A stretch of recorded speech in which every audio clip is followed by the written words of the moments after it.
આજે અકોટા વિધાનસભામાં ward number 11 ખાતે લગભગ 4 સોસાયટીઓમાં વિવિધ પેવર અને આરસીસી રોડના કામોનું ખાતમુહૂર્ત રાખવામાં આવ્યું હતું, જેમાં અમારે કાઉન્સિલર નરવીરસિંહ ચુડાસમા અને સાથે સંગીતાબેન ચોકસી હાજર રહ્યા હતા.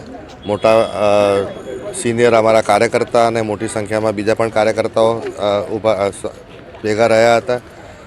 મૂળભૂત વોર્ડના પ્રમુખ સાથે હતા અને લગભગ 62 લાખ રૂપિયાના કામો આ 4 સોસાયટીઓમાં થઈને કુલ્લે થશે એવું એસ્ટિમેશન વીએમસી તરફથી મળ્યું છે અને આ બધા જ કામો ધારાસભ્યના ગ્રાન્ટમાંથી થઈ રહ્યા છે. સૌને મારા નમસ્કાર.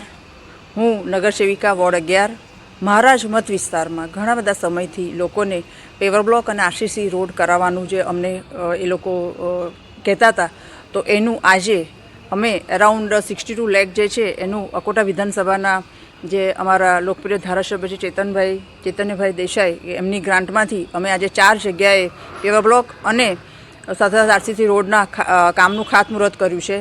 એટલે આજે પ્રજાના જે છે પ્રજાહિતમાં અને પ્રજાલક્ષી કામો એનું આજે અમે ખાતમુહૂર્ત કર્યું છે અને એ લીધે પ્રજા અને લોકો બહુ ખુશ છે.